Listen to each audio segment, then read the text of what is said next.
The somber atmosphere of the funeral service felt oppressive, like a heavy blanket of unshed tears and the unspoken assessments of the people present.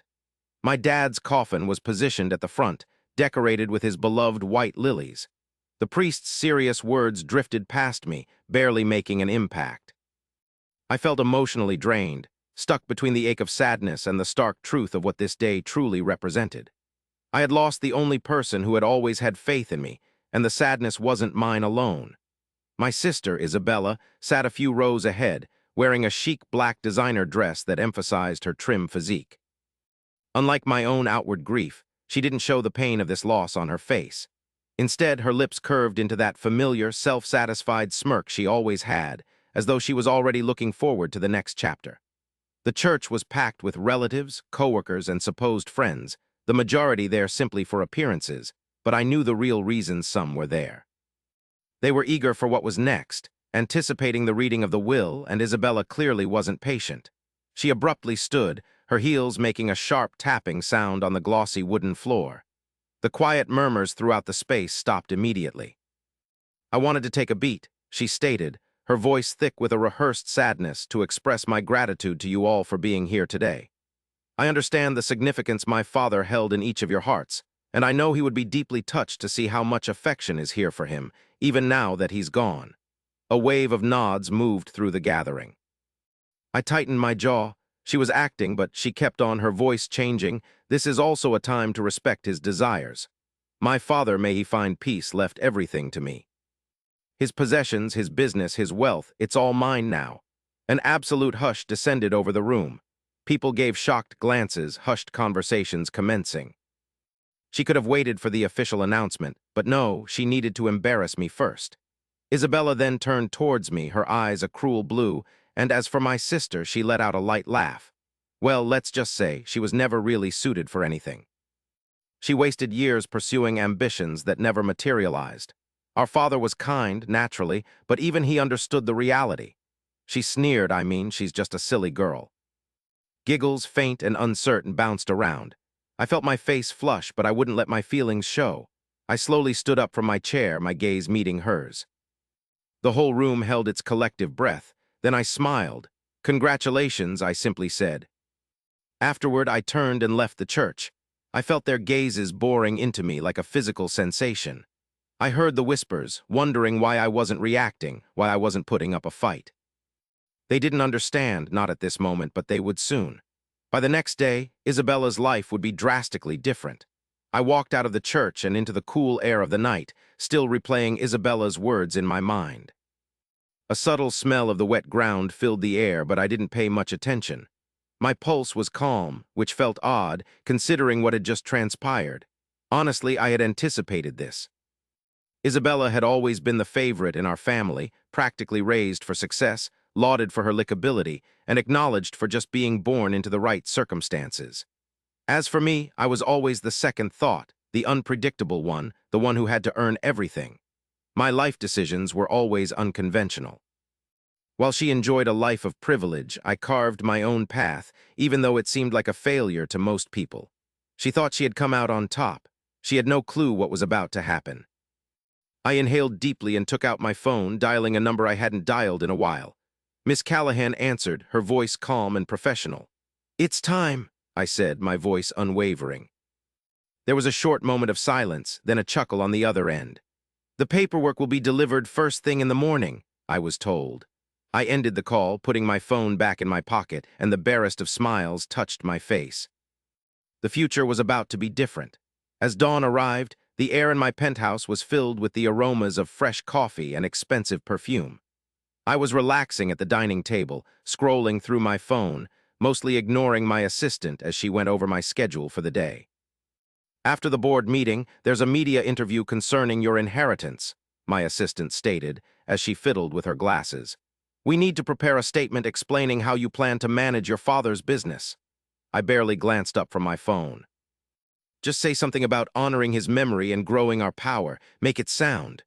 I was interrupted by a knock at the door. I frowned. "Who is it?" My assistant moved to open the door.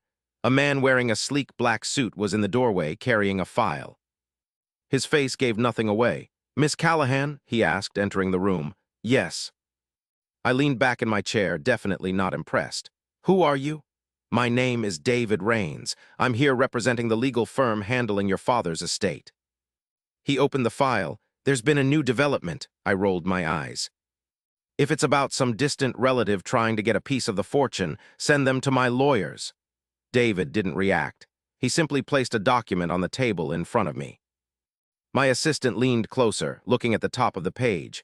Ma'am, this is a corporate transfer document. I finally looked down, my expression changing from casual amusement to confusion. I took hold of the documents and started to read them over quickly. Then I stopped dead. My grip on the paper got even firmer. Her complexion turned pale. No, she muttered under her breath. David interlaced his fingers together and his expression remained neutral. The last shares your father owned weren't given to you. Isabella quickly raised her head. That can't be, she insisted. I can certainly confirm that it is true. He pointed to the paperwork. The vast majority of his shares, exactly 51%, were legally given to his rightful heir before he passed away.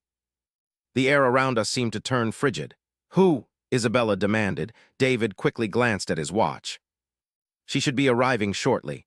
Those words were barely out of his mouth when the door swung open. I stepped inside. The room became utterly silent. Isabella's mouth fell open.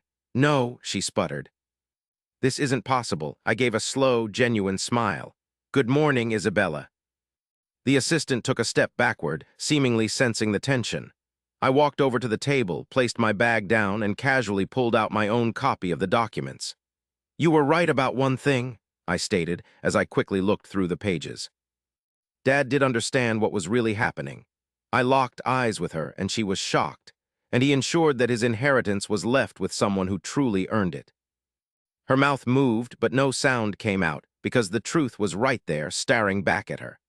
I was now the one who controlled most of the shares in our father's company, and she was just an employee.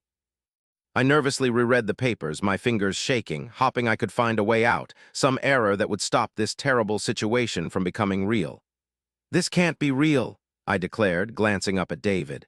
It's totally enforceable, he responded calmly. Your father approved it months before he passed away. I instantly understood how she was feeling.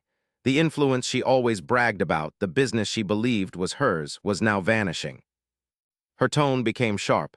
This is absurd. Dad would never do this to me. But actually, he did.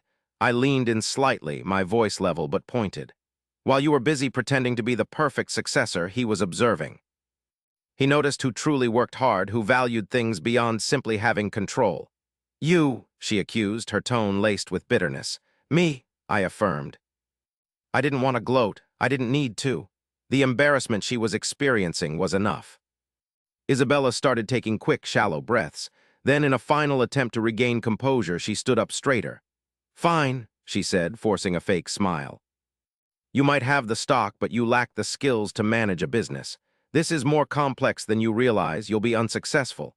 She raised her chin. And once you fail, I'll be here to reclaim what belongs to me. I laughed softly. You seriously don't comprehend, do you? I said. I don't need to demonstrate my abilities to you. I've already succeeded. Her smile wavered. I turned to David.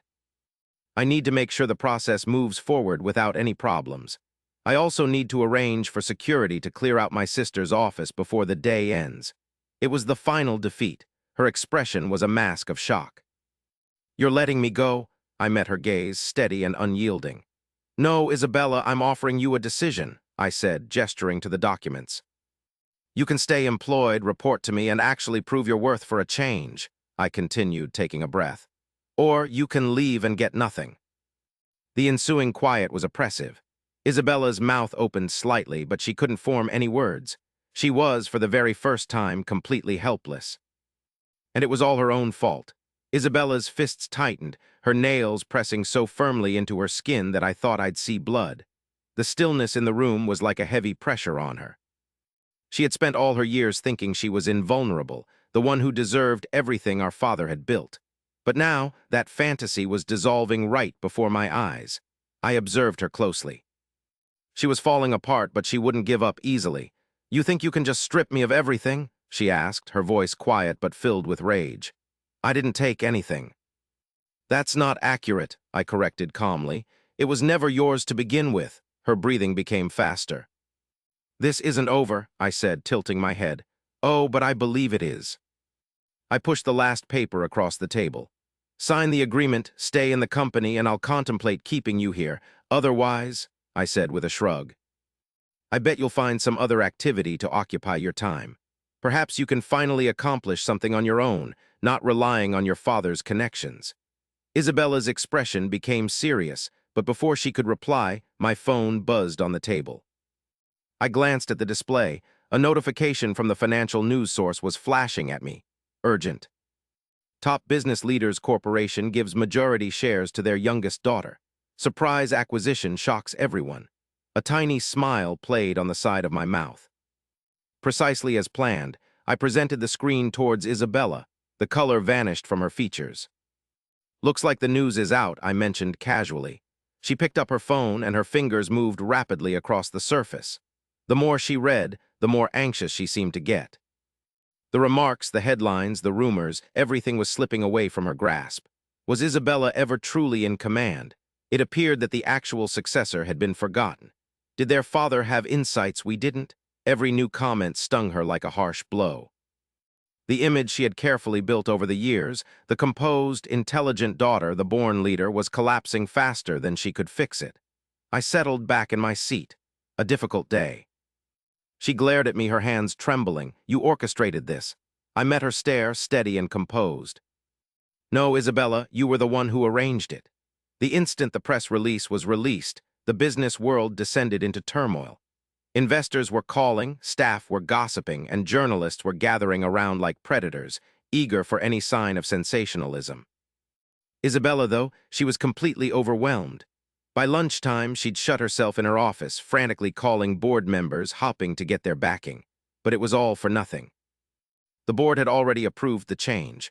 My father had made his choice, and there was no way she could undo it. In the meantime, I moved around the company like I fit in because, well, I did.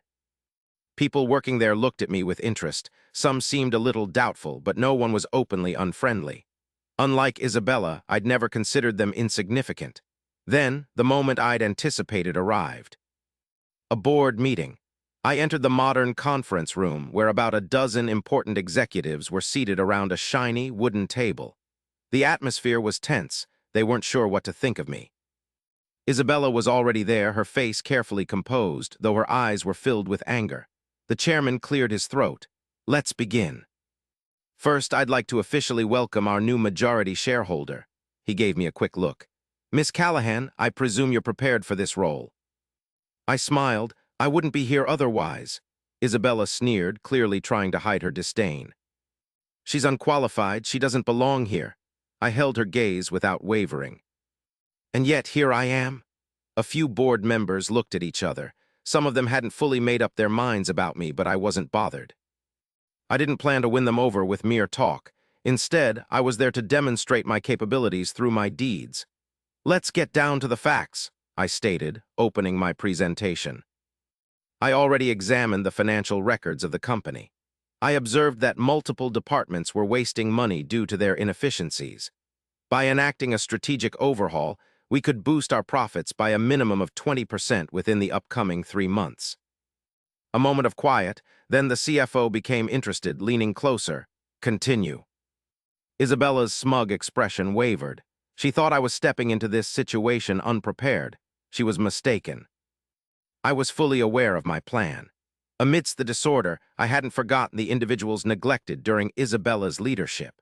One of my initial actions involved meeting with the lower-level employees, the ones who were essential to the company's daily operations. I spoke with receptionists, custodians, and clerical staff. I heard their complaints. They had been overburdened, undervalued, and considered insignificant. Not anymore. I instituted a new protocol. Better pay, better personal time, and an open-door approach for handling their issues. The news traveled quickly. And just like that, their devotion changed sides. Simultaneously, Isabella observed from the side, filled with rage. She governed using intimidation. I governed with admiration, and the difference was becoming apparent.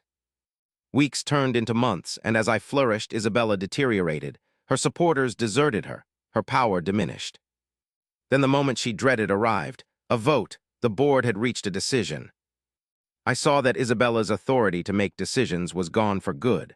Although she still held shares, her presence felt purely symbolic now. She was defeated. And she was fully aware of it.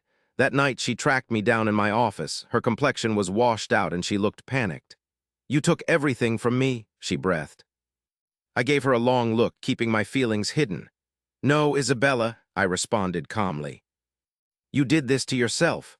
She let out a shaky breath, keeping her eyes locked on mine. For the first time, I saw something I would have never predicted. Regret, perhaps at long last, she grasped that authority was meaningless without regard for others. I settled back into my chair. "You still have options," I stated. "You can keep struggling and sacrifice the small amount of respect you have left, or you can learn from this and start over." Her mouth quivered. "Do you seriously think I can bounce back from this?" I replied with a nonchalant gesture. "That decision is yours." She didn't have a single snide comment for once.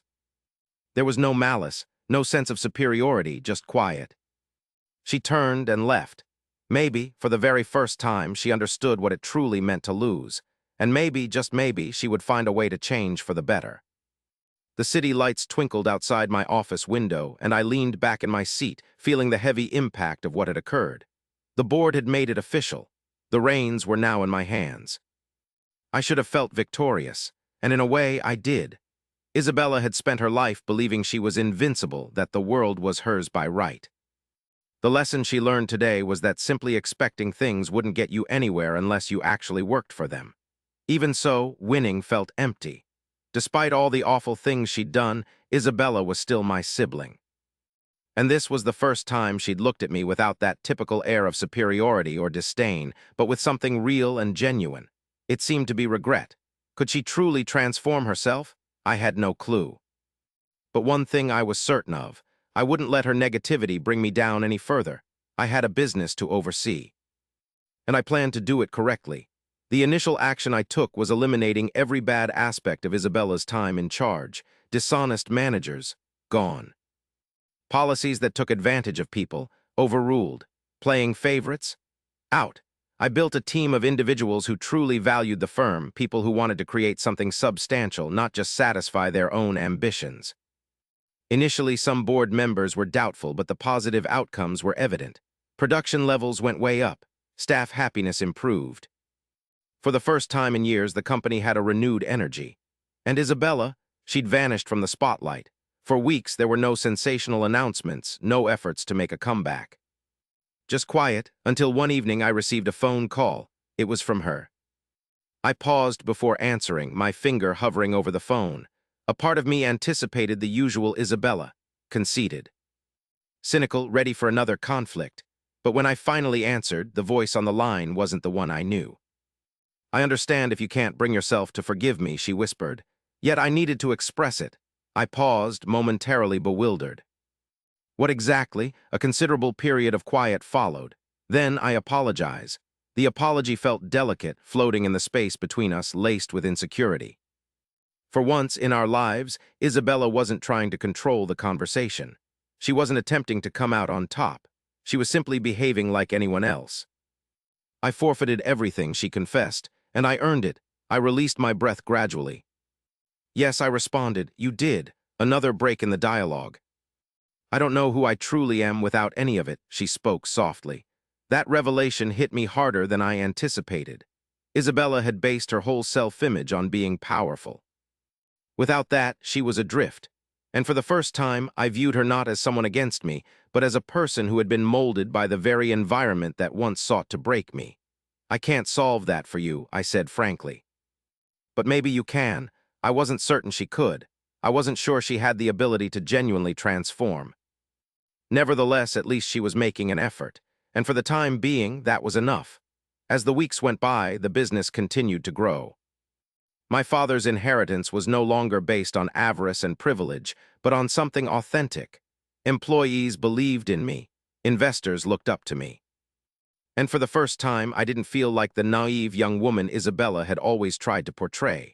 One afternoon, as I went through the company's central entrance area, I noticed someone I knew. It was Isabella. She had a different look about her.